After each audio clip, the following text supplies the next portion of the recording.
Clay, you're an entrepreneur. I'm an entrepreneur. And as they say in Stoic, the obstacle is the way. And so if you let these pinheads get in your way, you're in trouble. Acta non verba is the motto of the U.S. Merchant Marine Academy at Kings Point, New York. I had appointments to Naval Academy and Kings Point Merchant Marine Academy. And Merchant Marine Academy's motto was acta non verba. In other words, don't listen to what a person says. Watch what they do. Clay, my honor to be on your show. And thank you for all you do. I hear the ripple effects from you are good ripple effects. You know what I mean? People rave about what they learned from you. So congratulations. My name is Kevin Thomas, and the name of our company is MultiClean. We are a commercial janitorial service, and we serve the entire state of Oklahoma and Kansas and soon to be Arkansas.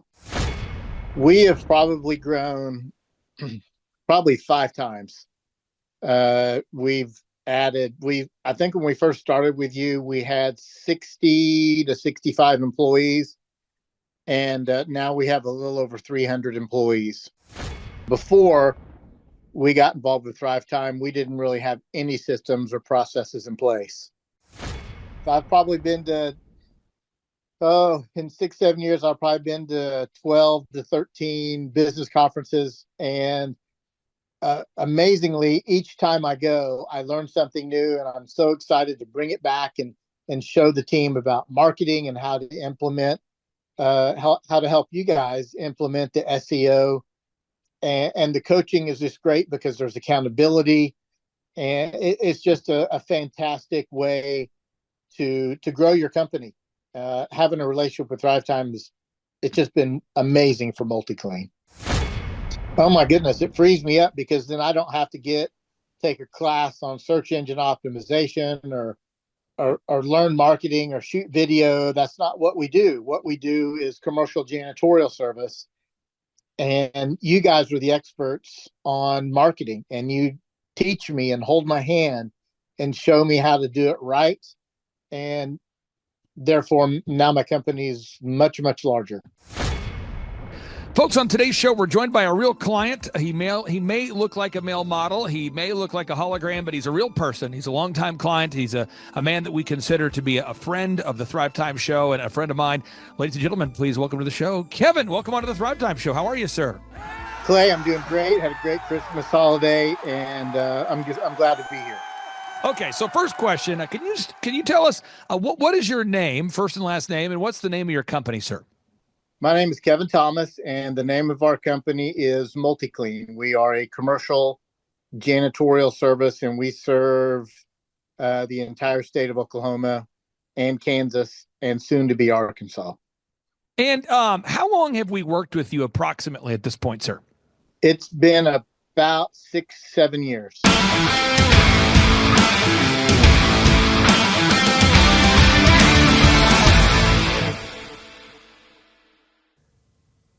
Man. Let me let you know a little behind the scenes of the Flyover Conservative podcast. We like to talk to people and talk about topics that we're super interested in. Yes. And if we weren't doing a show, I'm with my kids or business associates and things. We talk about how can we be healthier? Yep. How can we make wise choices with our money? How can we raise great grandkids and great grandkids? You're like, well, how can you raise a great grandkids? You're not even going to meet them. That means I need to be setting things in motion with my kids so that they end up being a worthless piece of garbage that's a leech and a parasite on society. That they're a contributor that's carrying on wisdom. And so you're doing a great job. Thank you.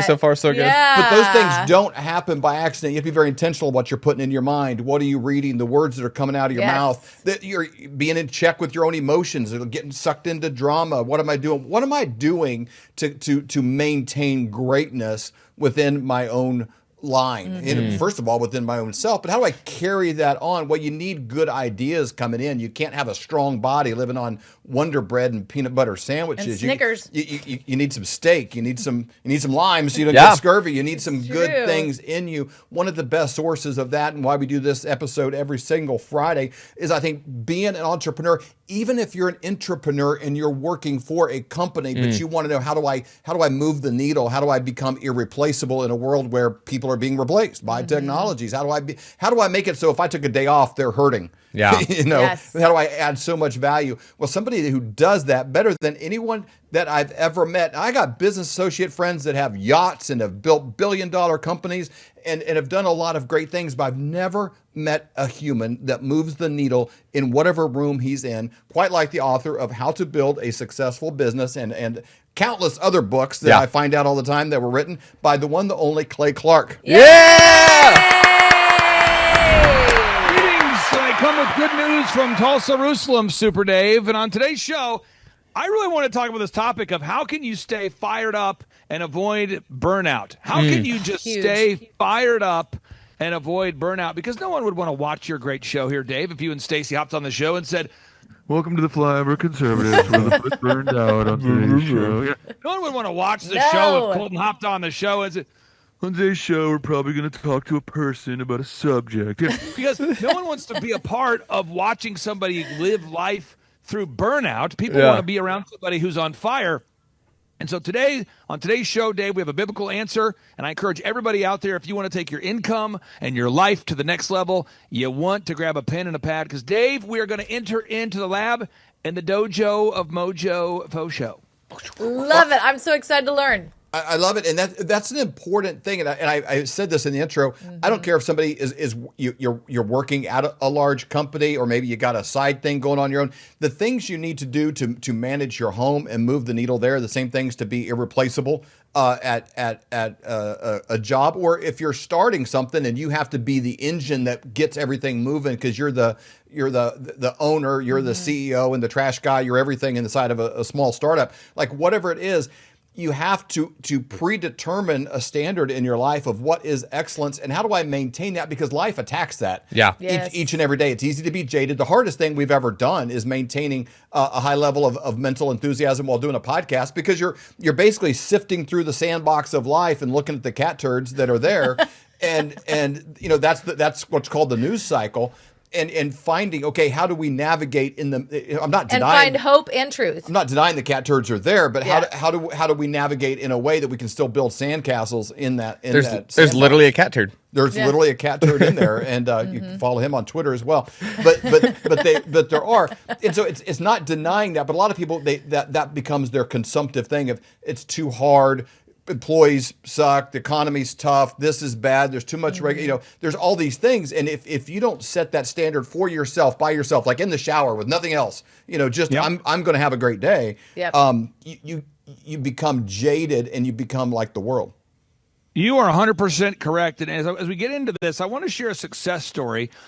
Your producer has the video clip, and I want to tee this up real quick. I just want to play the first, let's say 30 seconds of this success story, because the person in the video is very normal.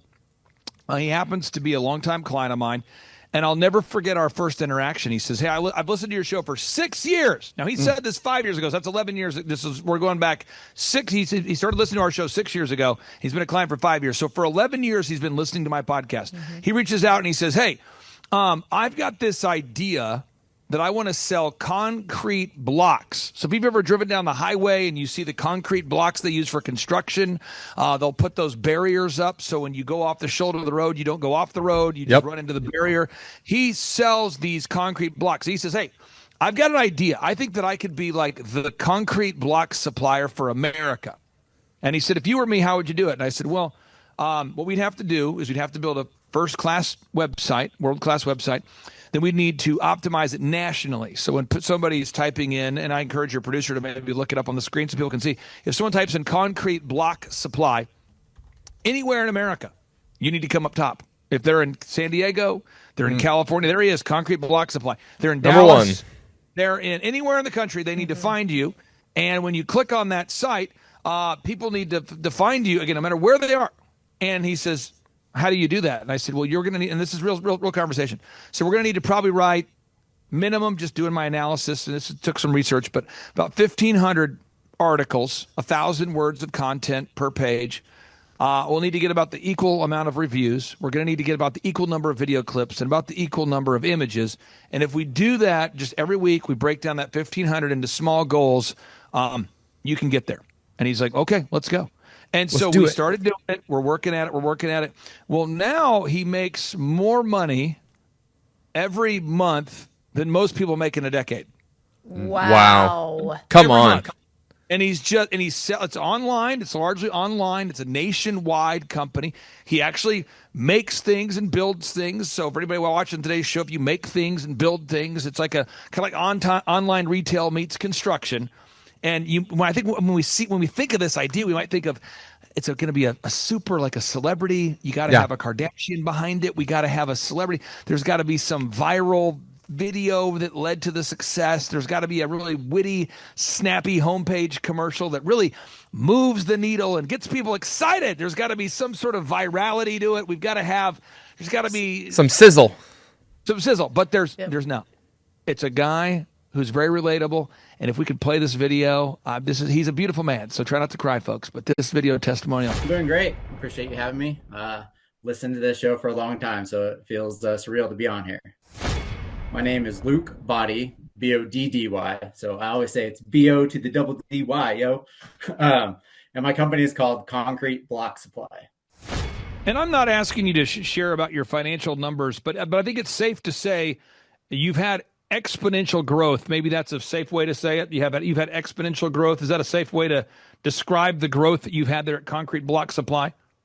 Yeah, we've done pretty well. Yeah, we've been working together almost 4 years. So it was something that, just listening to your show, I probably listened to, 1,000 of your podcasts. And it was like, hey, as soon as we get going, I'm going to bring these guys on. It seems like a great fit and will be perfect for us. So we did build just like a cheaper website to like get proof of concept, get it going. And then 6 months into it, that's when we hired you guys. So it was like December of 2021. Folks, there are a million ways to make $1 million. There's a million ways, and on the Thrive Time Show, here we go. I just want everybody to know. That's a wow. Very real guy, killing the game. And I don't meet. We have 160 clients. So I don't meet with every single client myself. And I was going over the wins, the success with one of the coaches, and I said, "How's Luke doing?" Because we go over this every week, and we track the numbers, and you look at the numbers and make sure no clients are drifting. And he goes, "Well, he's doing this much per month." And I'm going, How much? you say per month? Because he did a yearly total in the month. And he's Wow. going, yeah. And he's doubling again. And so I just encourage everybody out there, you can do it. So I want to break it into practical steps here. So step number one. Okay. Can I ask you a question before you get into that? This is a side note there. I couldn't help but notice this guy why is he so kind of anti-deer? He likes to intimidate them. He hangs their heads on his wall. It's one thing I can understand like deer meat is good for you and all that, but like that's a major flex to the deer community. It's sending a signal out there. If you're a deer, I'm coming for you. I'm coming. That guy Oh, is. man.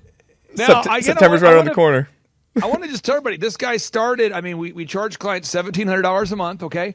So he reached out and it was like, hey, $1,700, we're kind of pre-revenue. Mm-hmm. And that was his expense. That was his budget.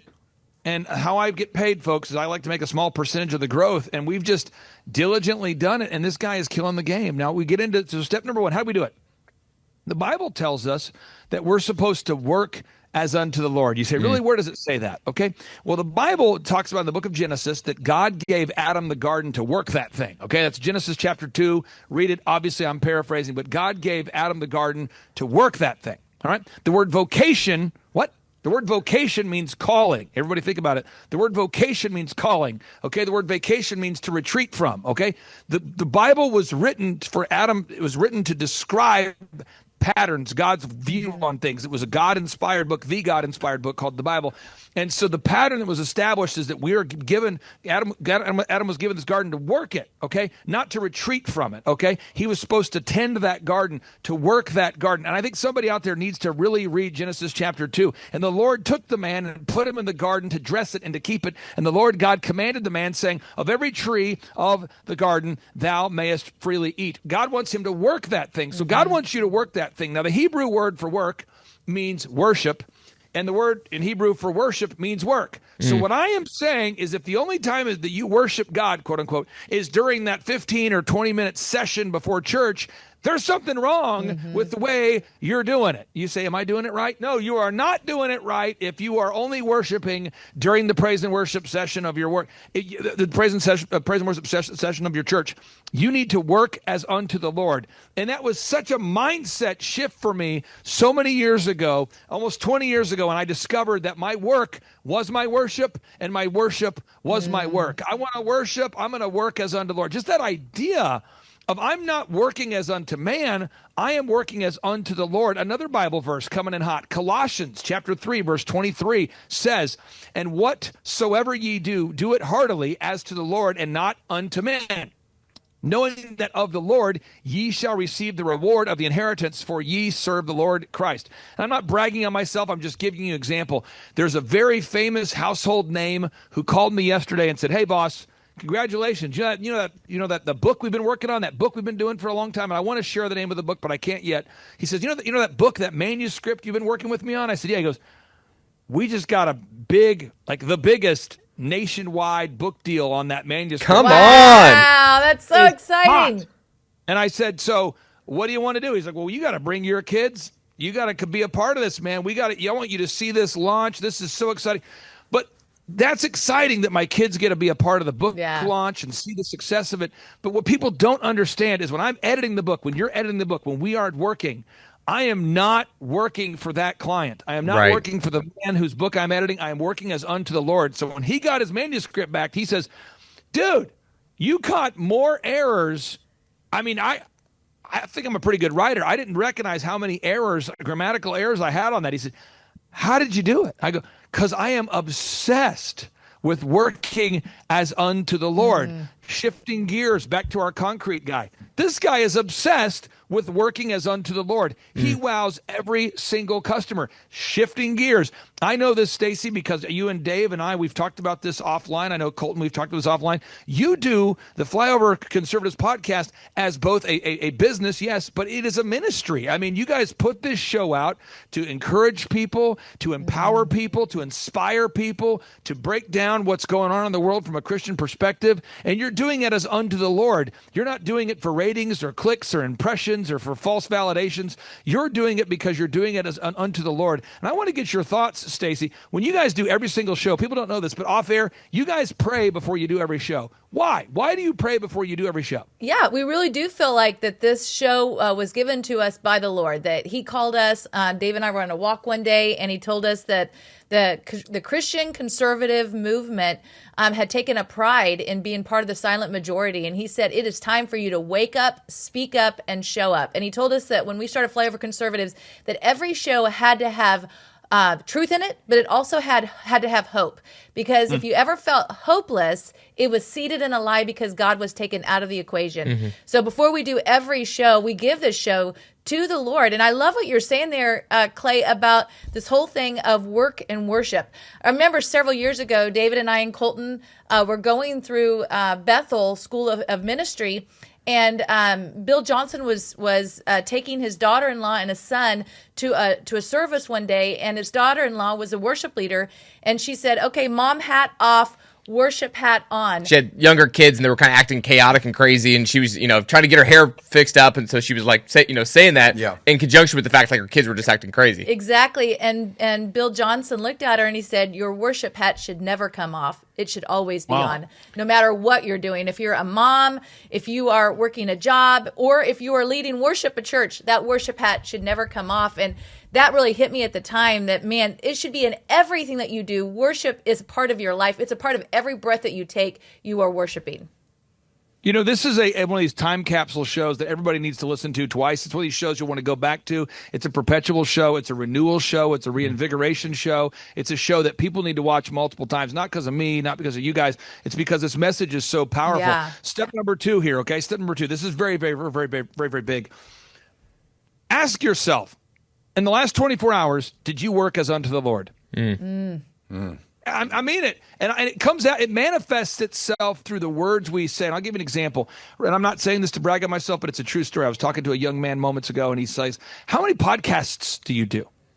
And I said, "I get to record as many as I want, but I try to do 5 or 6 a day." He said, "What do you mean you get to?" I said, "Brother, I love every show we do, it's like a message in a bottle that gives a message of hope, of inspiration, of training to somebody out there. And I can't tell you how excited I am every time I run into somebody who says, you know that one show you did 4 years ago on that one podcast? And I frankly don't remember it, but I go, well, what show? And they go, that one really fired me up about ABC 123. And I'm just saying, as a podcaster, that's exciting for me to see that. But I also own a haircut chain. And I've got a lady coming to my office here. It's a true story. She's going to be coming here. Her name is, let's pull it up here. Her name is Abigail. Okay. And apparently her husband had a great haircut and then was very happy. And he said, I want to go ahead and tip $20 on my card. And one of our cashiers accidentally typed in $30 instead of $20, and thus they were charged $10 more than they wanted. And they looked at their credit card receipt, and they were like, hey, they're kind of in a tighter budget. And they're like, hey, we agreed to tip 20, not 30. And they're generous tippers. And so she called into the call center and just said, hey, I was overcharged. And I said, well, hey, why don't you come to the office today, come here at 11:30, and I'm going to give you $100, and I'll shake your hand. She goes, what? And I go, well, your stylist was telling me that you and your husband like to go to In the Raw. It's a restaurant in town, and it's about $100, I think, to go there.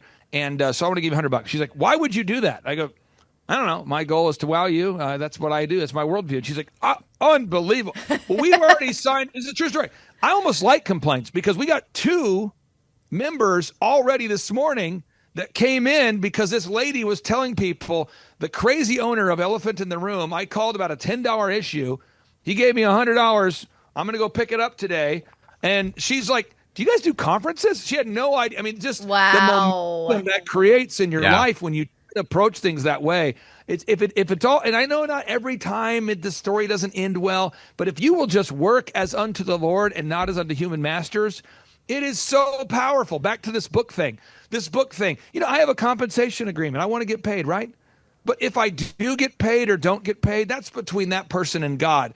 But what's between me and God is the book hot? Is it great? Yeah. Is it awesome? Is it exciting? So that's a big idea. I'm asking you right now, audit yourself. Have you been working as unto the Lord in the last 24 hours? And if not, ask yourself how you can improve. Step number 3, and I want to get Colton's thoughts on this, is, again, we have to work as unto the Lord and not as unto human masters. And I want to hone in on that. Not as unto human masters. That can be really tough. And maybe Colton never feel like this, but when you put out the truth on the Flyover podcast, maybe you don't feel like this, maybe I just feel like this. But man, when you put out the truth, there's some people that go in those comments and go, oh, you want to put out the truth? Well, I'm going to tell you that they're going to come after you double barrel. They are frustrated because they're not, and all of a sudden, if you're not careful, we may craft what we say to not work as unto the Lord, but work as unto man. Yeah. Or like at my haircut business, we have a standards we do. It's a men's only haircut place.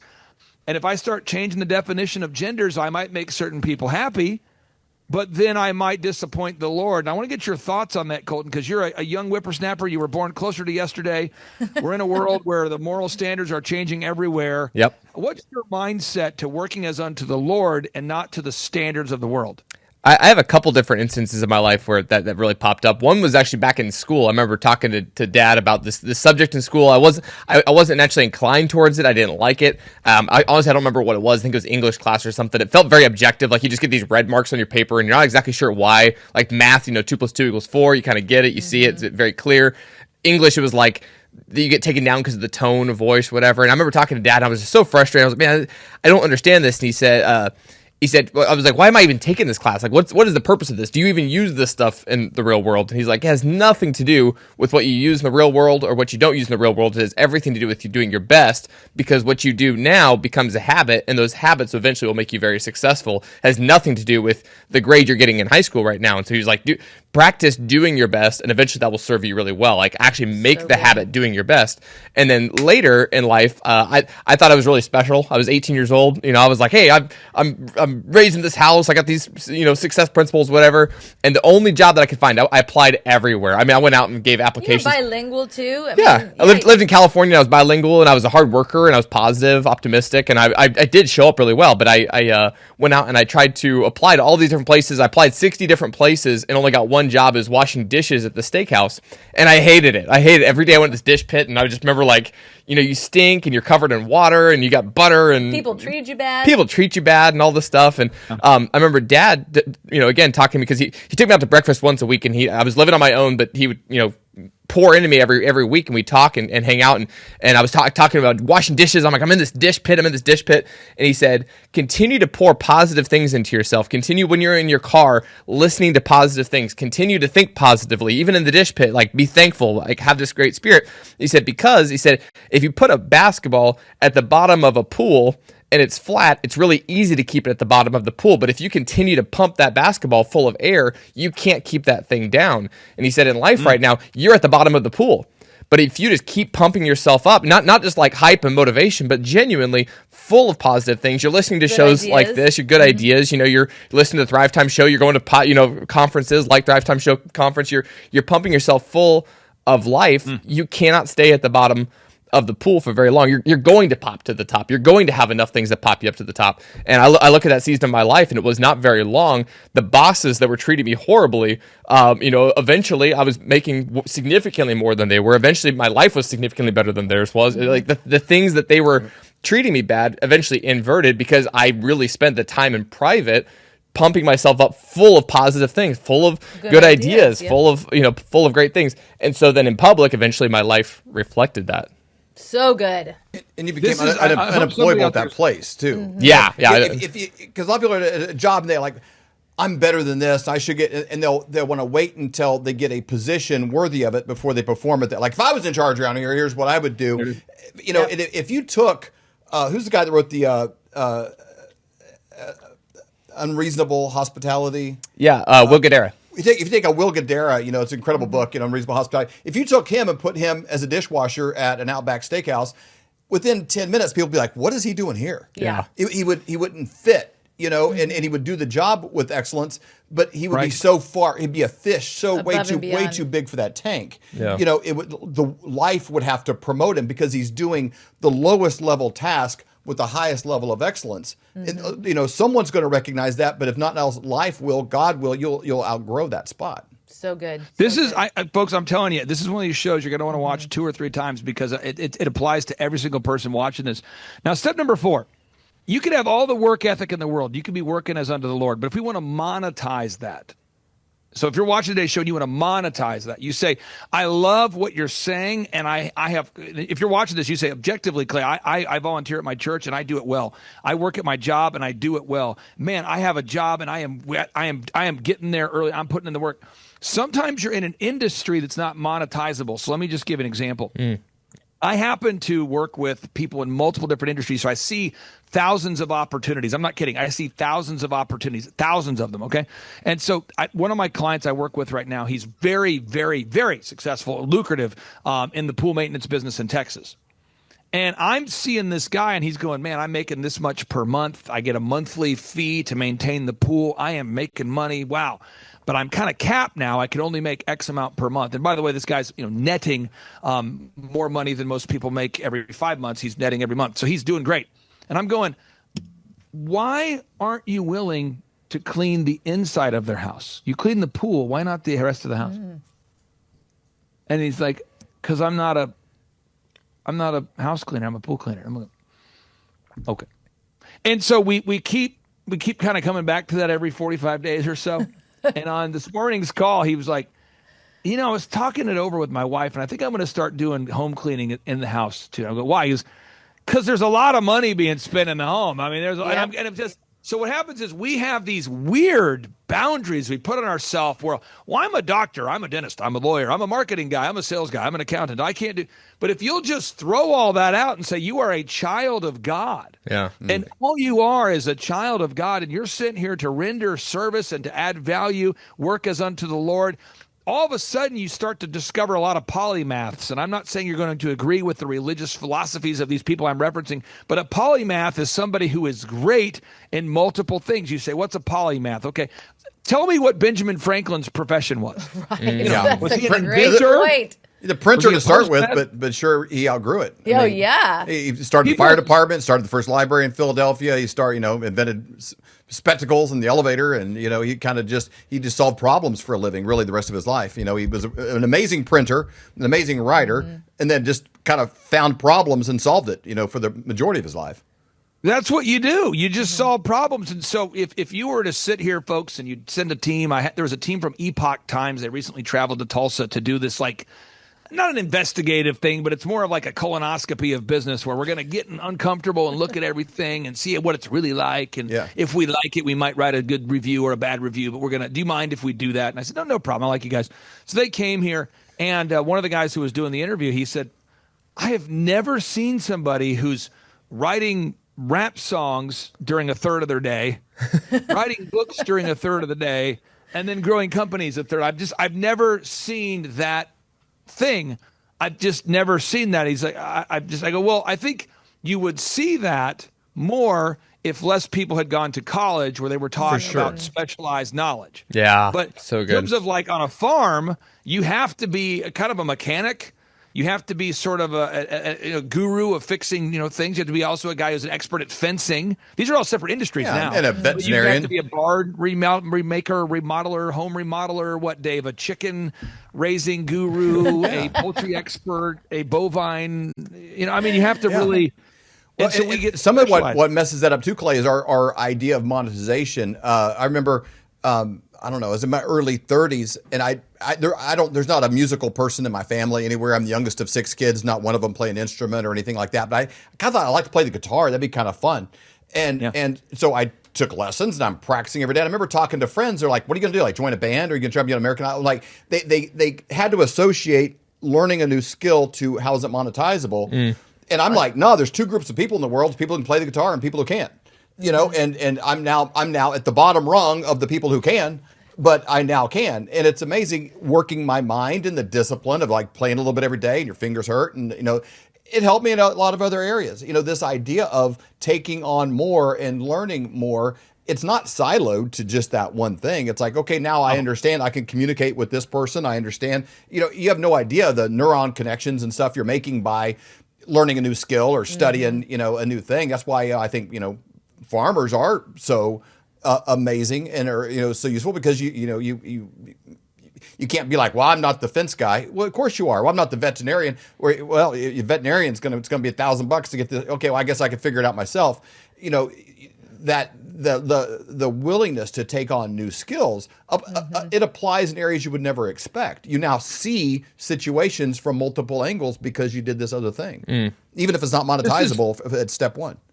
This is so powerful. And I folks, I hope we're all taking notes as we go through these 7 steps. Okay, so step number 5, and this is very, very important for everybody watching. Again, if you're watching today's show, dial in here, because I'm telling you, if you are actually working as unto the Lord, you're never going to get burned out. Now, if you are trying to sell fish, you'll become selfish. Think about it. If you are just only trying to sell fish, you'll become selfish. But if you are working as unto the Lord, you will never get burned out. What am I saying? Why would you? Let me give you an example. I used to play basketball in high school at a fairly high level, and we would play 3-on-3 tournaments. And I do this with billiards now. I'm an adult, so I can't play basketball to that level, but if I do the whole little billiard thing, and I'll tell somebody, what's this game we're playing? I'm going to bet $10 on it. If you lose, you don't have to pay me, but if I lose, I pay you $10. They go, why are you doing that? I go, because I need some energy. I need some intensity about this game. I need it to matter. Let's go. And so I was playing James the other day in billiards, and to be honest, he smoked me game 1, he smoked me game 2, and I'm like, oh my gosh, this is not normal. So I make a comeback. Anyway, I end up losing $30 in about an hour from James. He took advantage of me. But all I'm saying is it created a little bit of excitement there because I was having fun. There was an energy and urgency to it. And that's how, when I played basketball in high school, I do this all the time. I'm like, hey, you guys want to play 3-on-3? You'll play 3-on-3? Didn't matter where I was. I'm like, I bet you guys $80 I can beat you. We can beat you. And they're going, what? Because I just had to get some sort of energy. I'm not recommending copious gambling, although Michael Jordan was a big fan of it. I don't think we should do that. What I do think we should do, though, is we should have some urgency to what we're doing. And that urgency should be like, man, I'm performing in front of the Lord. It's an audience of one. I don't care what people say. All I want is heaven saying amen. All I want is to look up and go, if God thinks I'm doing good, that's all I have, an audience of one. I just got to wow that. And you won't get burned out if you're focused on wowing and working as unto the Lord. But once you be you kind of de-spiritualize your job and you make it just about selling fish, selling a product, all of a sudden you become very selfish, and all of a sudden you don't have the motivation to continue going. So I encourage everybody, if you go to thrivetimeshow.com, you're going to see, if you go to thrivetimeshow.com, we do these business workshops. We have Eric Trump coming September 25 and 26. We have Eric Trump. We have Tim Tebow. It's a great event. To our conferences. And Eric, we might not agree with Eric on everything. I don't think anybody agrees with anybody about everything. But one thing I'll tell you that everybody agrees with is Eric's work ethic is undeniable. Yeah. This guy is a machine. He has grown the Trump organization portfolio dramatically, and he's going to come to this event and tell you how he organizes his day. He's going to teach you work ethic. You got Amanda Grace in the place. You have Julie Green. You got Pastor Dave Scarlett. But beyond that, you're going to be filled with the room will be filled with hundreds, not exaggerating, hundreds of everyday success stories. They're going to be there. We have a client from Canada, Josh Spurl, that will be there. He's now one of the most successful accountants in all of Canada. He's been a client forever. He's going to come and share with you how he did it. We have people like Fern Valley. For anybody who doesn't know, Fern Valley Soaps. I think you mentioned him on your broadcast. Oh yeah, we love Sandra Fry. The goat milk, Sandra. Stacey's one of the cleanest people you ever meet. I travel with my soap from Sandra. I really love Fern Valley soap. They're amazing. Fern Valley's a shameless plug. FernValleySoaps.com. Sandra, this woman works as unto the Lord. She is trying to wow you because she's trying to wow God. She works as unto the Lord. So if you're saying, Clay, I feel like right now I'm a little burnt out. I'm with my job, my career. I don't know how to get unstuck. I want to be filled with an excitement for my life again. I want to have a career that makes me want to run to work every day. Go to thrivetimeshow.com. As of right now, we have 52 tickets left. Wow. September 25, 26, September 25, 26. There'll be about 500 people in attendance. And again, it's September 25, 26, thrivetimeshow.com. If you use promo code FLYOVER, you have a chance to win a backstage pass. You also get a discount off those VIP tickets. Again, thrivetimeshow.com. $250 for a ticket or whatever price you want to pay. Final two concepts I want to make sure we get in here. Concept number 6 or tip number 6 is work is sacrifice to God. How we work is a sacrifice to God. I see so many people, they're like, I want to show, I hear it all the time. And I'm not being critical of people that are sincerely trying to seek God, but I hear it all the time. It's probably because I'm 44 years old. Young people say, I just want to give back more to God. I want to make a bigger impact. I go, did you know that the word work means worship? This isn't like a be the best employee ever commercial. I'm just saying, I tell these employees, I say, look, just work as unto the Lord. And then every day, what you did today is a sacrifice for God. So don't be the best, salesperson I have for me. Don't do it for you. Do it for God. Go get them. Do it for God. And there's a mindset shift. And I think about J.T. Lawson, who worked here for years. Now he's gone on to open a very successful company called MakeYourDogEpic.com. I think about James, who still works here. These guys, they are working as unto the Lord. I think about Andrew working as unto the Lord. I think about there's a handful of people I can think of where these guys, they're not working as unto men. They're working as unto the Lord, and they are having so much success in what they do. And final point I want to get in here, point number 7, is how you work is a reflection of your relationship with God.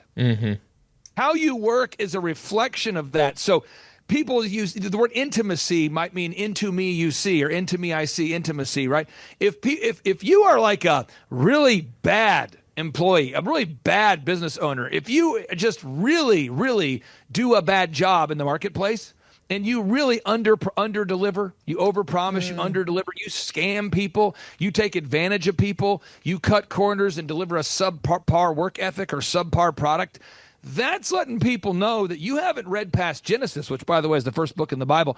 That lets people know that you probably have a bizarre relationship with God. You think it's like an on and off switch, and I can relate to that. There was a time in my life where I did that. But you might be the kind of person who says, man, I'm going to worship like you wouldn't believe on Sunday morning. But at work, I'm going to be hopping on my phone, scrolling through Instagram, hanging out in the bathroom, leaving work early, getting there late, pretending like I'm doing something, perpetually engaging in jackassery during the workplace. But then when I go to church on Sunday, oh, brother, I'm going to be bringing it. I'm going to be worshiping. You can't do that. The word integrity means indivisible. And so you're watching today's show. And Dave, I want to celebrate you. I want to celebrate Stacy. I want to celebrate Colton, because I've watched you guys behind the scenes and how you greet people. And I was telling you before the show, Eric Trump has specifically said to me multiple times, but there's one, and we were in Detroit, and he arrives on the campus. He gets there at the campus of the church for the Reawaken tour, and he says, hey, man, how you doing? I said, I'm doing good. He says, where are those flyover guys? Where are those those guys? And he specifically sought you out. Now, mind you, I had introduced over the years Eric to many different podcasters and many different people, but he's like, where are those guys? He wanted to meet you. He was super excited. And the way you treated every guest, whether they were a household name or not, it was desirable. And Eric was and that's why when you guys do live events, you know, the people who listen to your show are always so excited to meet you, because they will tell me, they'll go, I met Dave and Stacy at that Elijah Streams thing, and those guys are awesome. Yeah. It's because you are working as unto the Lord. So I just want to celebrate the Flyover Conservatives, what you guys are doing. You really are setting a great example of what it means to work as unto the Lord, and it's an honor to be on this program. Clay, one of us I want to end it on here is, sometimes I think when, everybody talks about, getting to heaven and what heaven will be like and this kind of stuff. And I think they equate it to like, it'll be easy. There'll be great. And I don't know, maybe it will be. I have no idea. I've not been there. I'm excited. But I look at like the Garden of Eden was like a sin-free, perfect, amazing scenario. And God created it and put Adam and Eve in there and told them to work. Yeah. I mean, there was still work. Like before there was even stress, before there was, bugs or disease or myocarditis or any of these things, they were working. There was no Fauci and Bill Gates and all the stuff we kind of fight against, and the deep state, and there was none of that, and they were working. And I kind of look at who are the happiest people that you ever want to meet, and the clock moves slow when you're avoiding work. The day drags on. You're wasting time. When you're hustling, it goes fast. The Amish community has almost like zero suicide rate. Zero, and they also have no retirement age. Yeah. You go to school through 8th grade. You learn how to read, write real well. Then you learn a trade, and you work. You work as long as you can still move. Maybe you're less effective at 75 than you were at 35. But you're still on the site. There's a barn lifting. You still show up. There's a storm and limbs come down. The whole community shows up. But they're serving. They're working. And I kind of look at the happiest people that I meet are the most productive people, the ones that are showing up early. Yep. And there's spare time. It's like, hey, let me help you with that. You need a hand. You need, there's a joy that comes from it. I look at our world today, and it's full of depression. I think 23% of 18-year-olds are on an SSRI.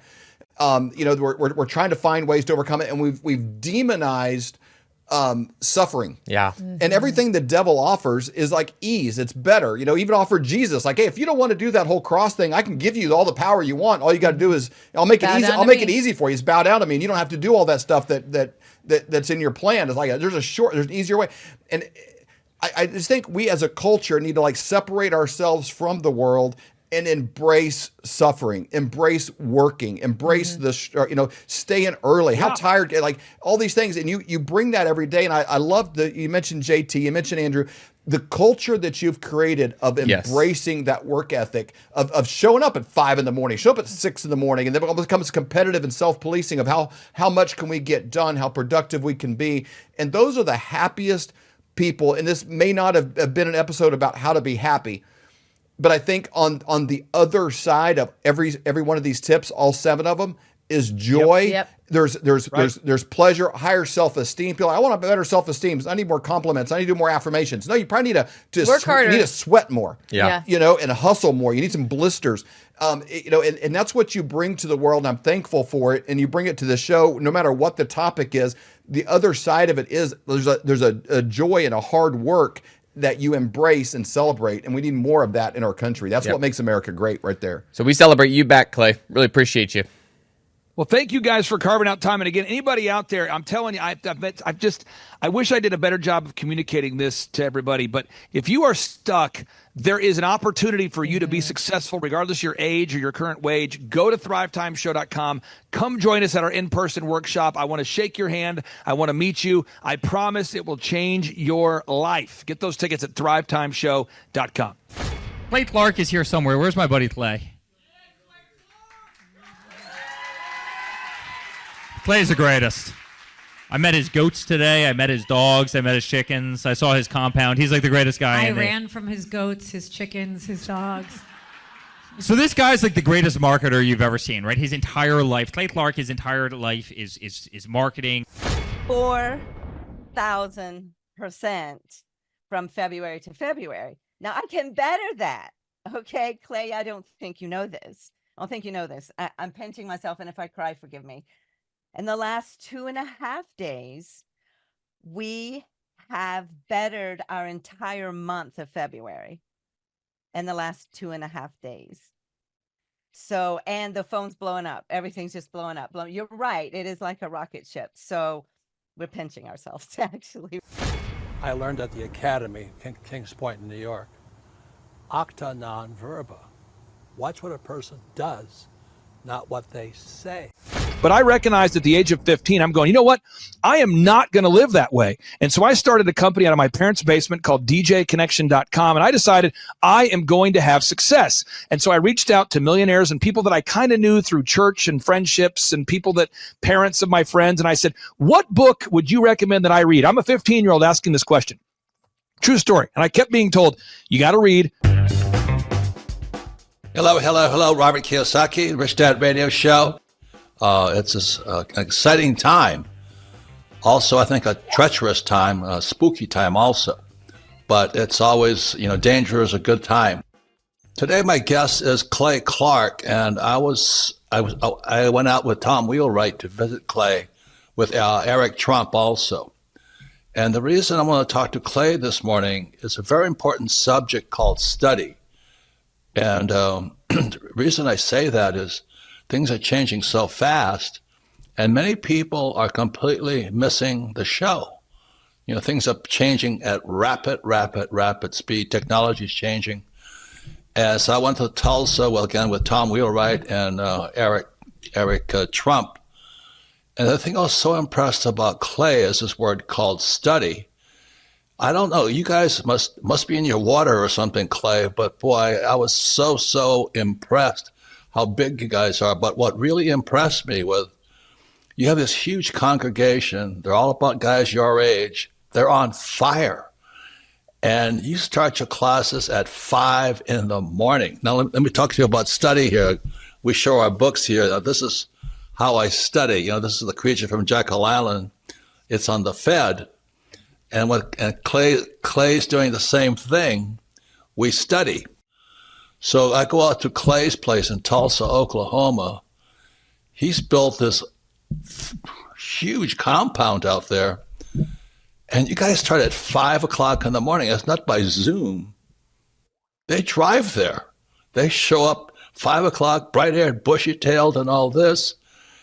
And they're on fire. Your group is on fire. So that's what was on Clay, this technology you tell your group. I was so impressed because, like I said, studies became a bad word. I got into fights in my own company because our staff didn't want to study anymore. And I don't know how they cannot do that. So Clay, anyway, welcome to the Rich Dad Radio Show. That's what I want to talk to you about is how do you do it? 5 o'clock in the morning, you have hundreds of people showing up in your huge auditorium on your property to study. Anyway, welcome to the show, Clay, and what turns you on so much? That's what I want to know. Give us a little about your background. My name is Karime Schofield, and the name of our company is Whistle While You Clean. I am Sophia Schofield. We live in Cincinnati, Ohio, and we service the tri-state, so Kentucky, Ohio, Indiana. We were getting a phone call. And we were like, why is someone calling our business line? That's unusual. And we picked it up and it was a lead.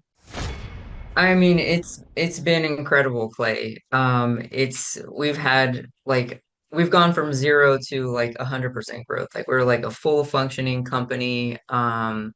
It's great. Like we're blown away at how well we're doing. So working with you guys have really taught us a lot about generating leads and pursuing our Dream 100.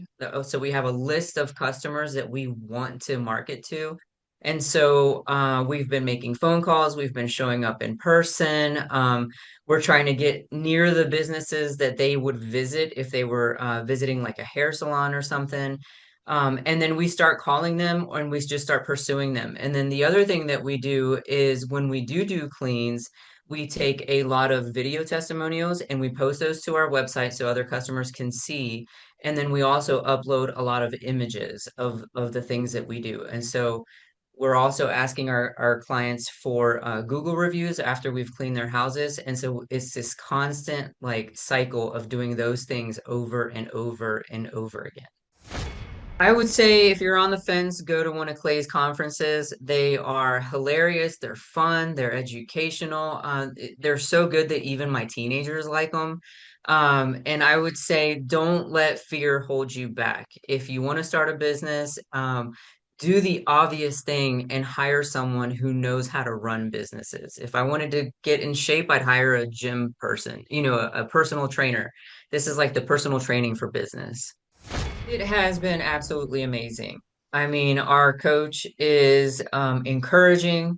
When he first met with us, he said, do we want him to be like a drill sergeant with us? What level of intensity do we want him to give us? And I will say he is incredibly encouraging all the time, and he just hits the same mark with us every single time. It's very repetitive, but I think we both really learn a lot every time we sit down and have a conversation with him over the phone. He keeps pushing us to go further, and he can recognize when we're afraid to do something, and he'll give us a little bit of grace, but that next week he's drilling us again, like pushing us to go harder. Our no-brainer offer is we are offering your first clean for $1. And that sounds absolutely insane. It even sounded insane when I was talking over it with our business coach. And I will tell you that that has generated some of our hugest clients. I mean, that has been like a game changer because it opened up the door to more clients, more recommendations, more leads. And we were surprised how far that dollar clean got us. How important has it been for you to work out that scripting, even though you offer $1 for the first clean? How important has it been for you to nail that down? It's been really important because it kind of it hones in so that you're not just all over the place when you're trying to explain what it is that you do. And a lot of times it's like you're a good person offering a good product and you have integrity and you want to communicate that. But when you go to communicate without a script or without practice, it's just like a mess coming out of your mouth, as opposed to having this, honed in practice where you know what you're going to say, you know how you're going to say it, and you can almost expect better results when you do it that way. Had you ever been an entrepreneur before starting this particular business? No, never. Did you ever think about wanting to own your own business someday? Or what was the first time you thought, maybe I would like to open my own business? Absolutely. I've probably been dreaming about it for about 10 years. Okay, and let me go to your daughter here. Had you ever thought about wanting to team up and open your own business? Or was that something that you were maybe excited about or not so much?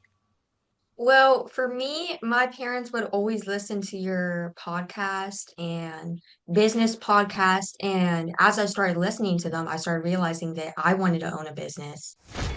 It's www.whistlewhileyouclean.com. Honestly, the hardest thing was getting over the fear. It was the fear of the unknown. There was like a cloud of doubt that, you can't do this, you're going to fail. There was a few sleepless nights there when we did pull the trigger and join your team and start the coaching process. Even my husband put a little bit of pressure on me from time to time because it was just absolutely scary to take that jump and actually start a business. Whoa.